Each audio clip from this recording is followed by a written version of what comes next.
प्यारे संतों, परम प्यार से बोलिए धन्यकार जी। चाहे कितना बड़ा विद्वान हो, चाहे कितना बड़ा भक्त हो, आओ संत महात्माओं, भक्ति भी दिन रात करता हो, रिद्धि और सिद्धि को प्राप्त कर लिया हो, तंत्र और मंत्र विद्या सारी विद्याओं को जानता हो, यानी चाहे उसने संसार को वश में करने का प्रयत्न किया हो, लेकिन आओ संत महात्माओं, यानी पतन का गामी बना, पतन क्यों हुआ, बुराई का क्यों प्रतीक कहलाया।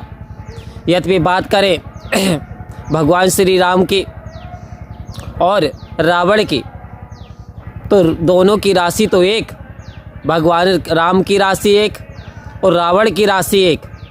फिर भी रावण को हर वर्ष जलाया जाता है, बुराई का प्रतीक माना जाता है, जबकि भगवान श्री राम की जय जयकार की जाती है।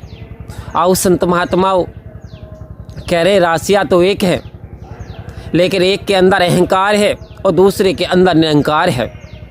आओ संत महात्माओं, एक के अंदर अहंकार, जब जब इंसान के पतन का कारण ये अहंकार ही हुआ है।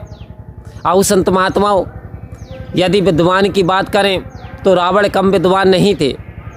रावण एक ब्राह्मण कुल से, और इतनी सारी विद्याएं, इतनी सारी रिद्धि सिद्धि, भक्ति की बात करें तो अपना शीश काट करके अर्पण कर दिया, तब जा कर के उन्हें बहुत बड़ी ऐसी सिद्धि प्राप्त हुई।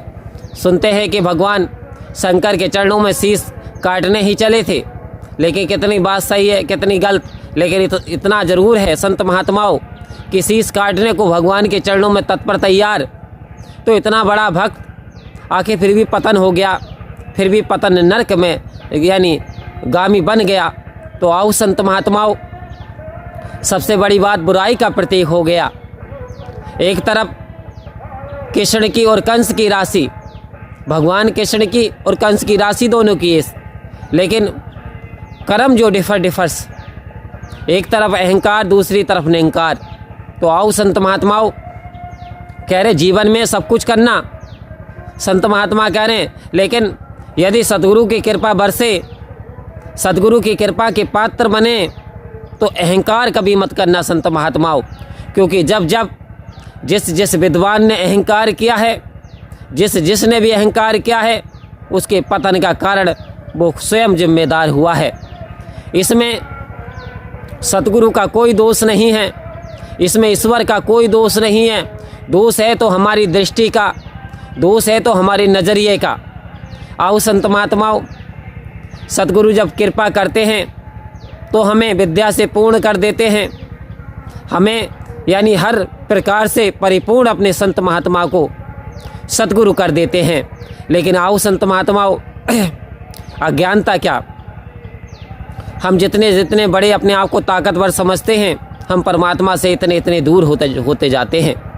क्योंकि परमात्मा को सब कुछ पसंद है, अहंकार पसंद नहीं है, ये जलन पसंद नहीं है, ये नफ़रत पसंद नहीं है। वो तो प्रेम का स्रोत है, प्रेम का मुजस्मा है, दया का सागर है, मानवता का पुजारी है। तो आओ संत महात्माओं, हम ऐसे कर्म जो सतगुरु हमसे कह रहे हैं, जो कि हमारे पतन का कारण बन जाते हैं, हम ना करें। क्योंकि एक नवजात शिशु होता है और जब वो रोता है तो माँ समझ जाती है कि इसे दूध की आवश्यकता होती है और वो उसे दूध पिला देती है। वो बच्चा सूसू कर देता है, माँ को भिगो देता है, बिस्तर को गीला कर देता है, तो माँ उस गीले बिस्तर पे स्वयं सो जाती है और उसे सूखे पे सुलाती है। आओ संत महात्माओं, इतना प्रेम उस बच्चे से, उस शिशु से माँ करती है।